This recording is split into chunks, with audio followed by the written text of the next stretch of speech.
So, check this out, people. So, I want to talk about the Filipino women, right? Because I'm back now in the US, and since I've been back, I have to say, I look at the women here back home in the US, and I realize that in comparison, American women are masculine, right? And when I say masculine, I don't mean that they look like men or, behave or act like men. What I mean is that they're not soft, right? They're not feminine. They are not petite and sensual, right? They walk hard, they talk hard. Some of them you see them dressed in hip hop gear, looking like dudes. It's just ridiculous. It's not attractive, and I know that a lot of women think that's cute, but it's not.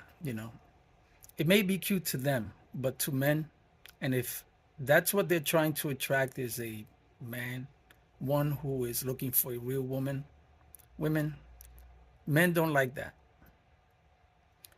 Men don't like women who are ghetto, who have no class, right? You know, um, I find that the women in the Philippines, not just Philippines, but Thailand and China, right, in Japan, the women are so sensual, so feminine. It's like I stepped into a different world, right? Because the American culture, we've lost our women, right? We've lost the woman's sense of being, her femininity, her sensuality, the way she walks, the way she dresses, the way she wears her hair, her makeup, everything that makes a woman, right? And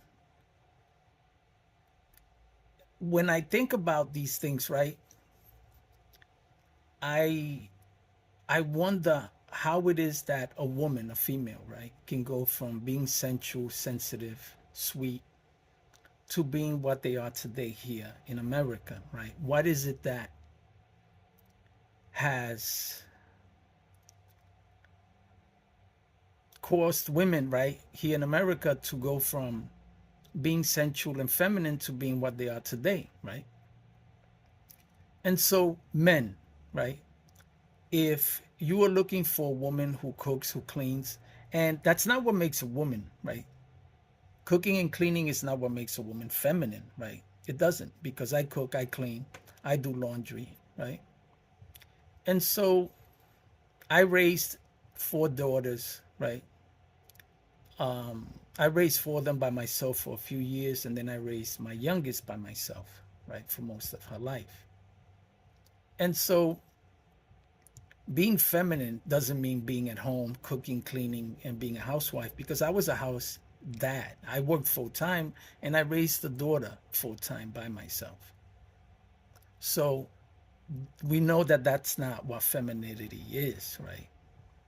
Being a father, being a mother, it's not feminine.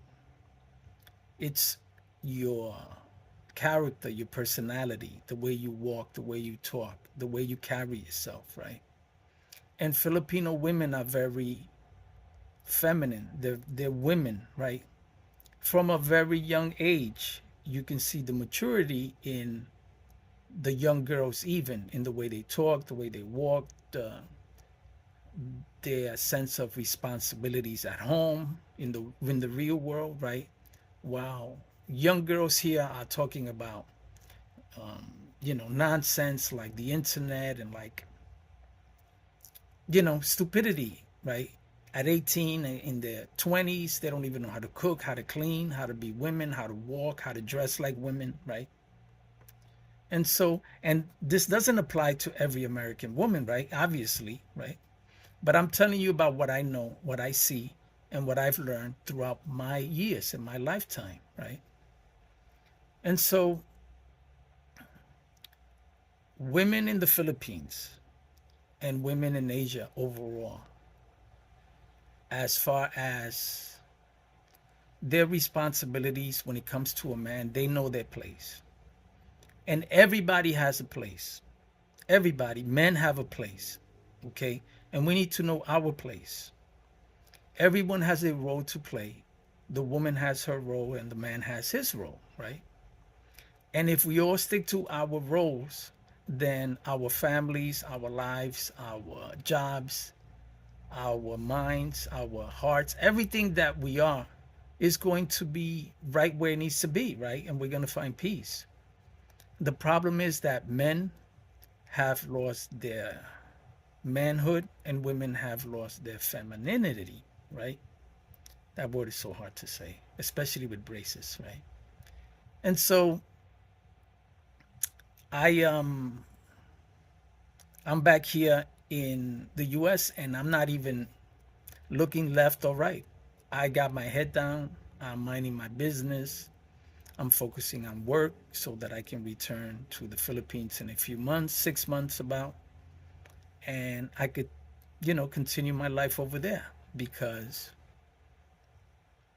if I were in the Philippines right now at about this time, I'd probably be taking a walk, getting some coffee, maybe stopping in at McDonald's or a restaurant, and in and out of different places, in and out of different restaurants, in and out of different bars, and just doing things, right?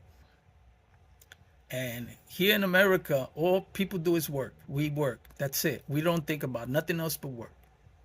And people over there, obviously, just like here, everybody struggles. But um, I guess it all depends, right? Because people from the Philippines don't want to be in the Philippines. And people from America, well, some of us, we want to be there. We want to be somewhere else, right? No one is happy where they are. For everyone's trash, right? For everyone that might have garbage, that garbage might be something that's worth something to someone else, right? And so the Philippines to me is worth every time of my life, right? All the time that I have to offer and that I have left, right? I want to live it there. I want to enjoy my life there with people who enjoy laughing and singing, and children are playing in a place where people are actually living, right? And where things can be bought, right? You can afford things. Even the poor can afford to eat in the Philippines. The poor here have to struggle even more than anywhere else in the world. It doesn't make any sense. It just doesn't. But anyway, going back to the women, right? And so don't get me wrong, fellas, right? Because I talk highly of Filipino women, right? I made a video called Filipinas, or rather Bicolanas are crazy, right? Because I found that Bicolanas are very hot-headed, they're hot-tempered, right? And that goes for almost every single Bicolana that I've ever met, right? And so we know that not every Filipina is the way I described, right? Not all of them are classy, not all of them are beautiful, not all of them are sweet and know how to be a woman to a man, right? That's just part of life. That happens everywhere you go, everywhere in the world. But as far as the majority, the full culture in itself, the Filipino women, as far as I'm concerned, I don't think they can be outmatched. I don't think they can. It's just not possible. You would have to literally be an alien to be different from what they are, right? And so, my advice to any man out there who's old enough to travel, who's old enough to take time off from work, or who's retired, right? And is looking for company, listen, a lot of these women are poor, right?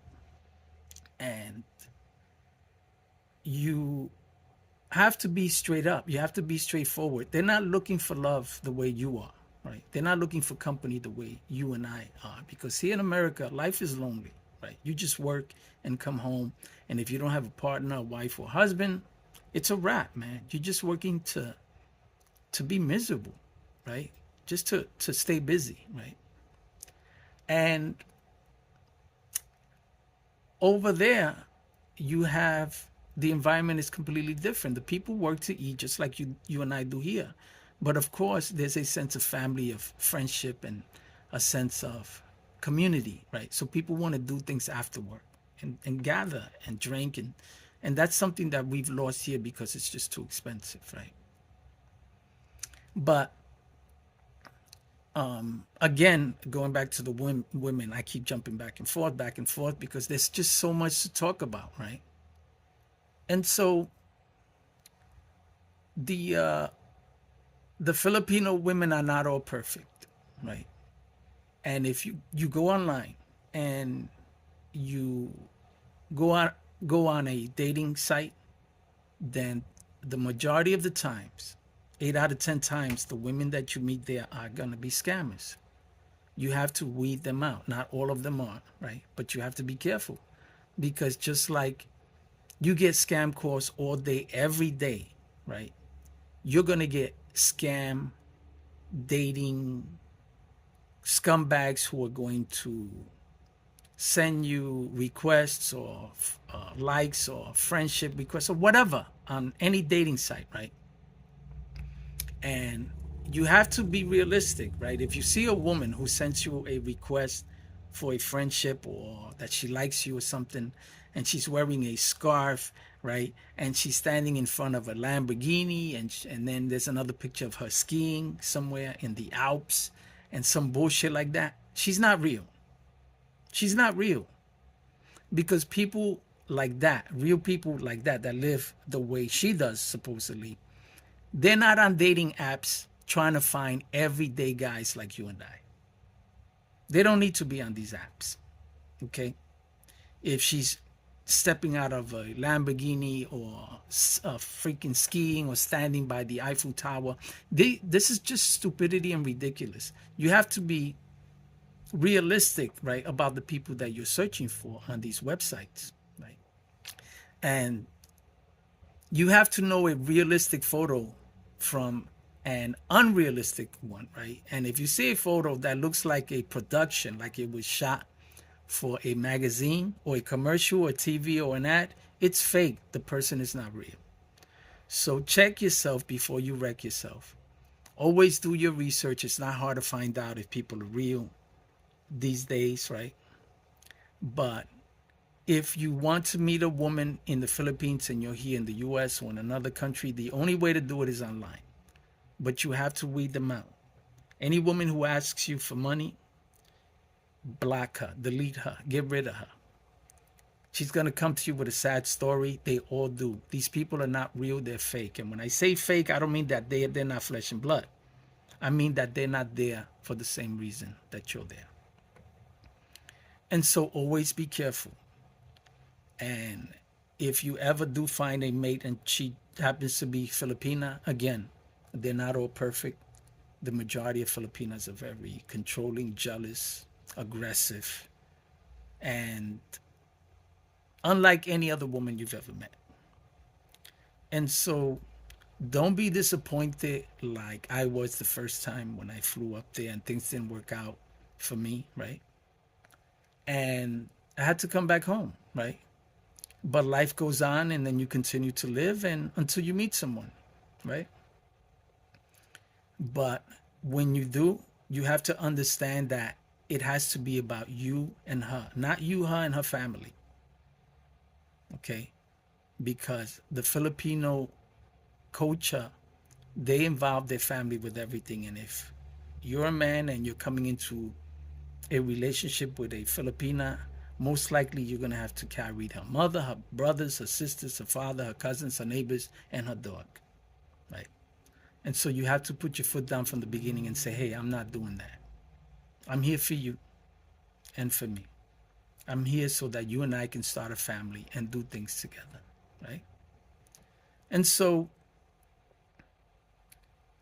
I'm back here in the US, and my goal is just to pay off my credit card again and save some more money and then go back to the Philippines and live out another 6 months there and then come back and work some more and then do it all over again.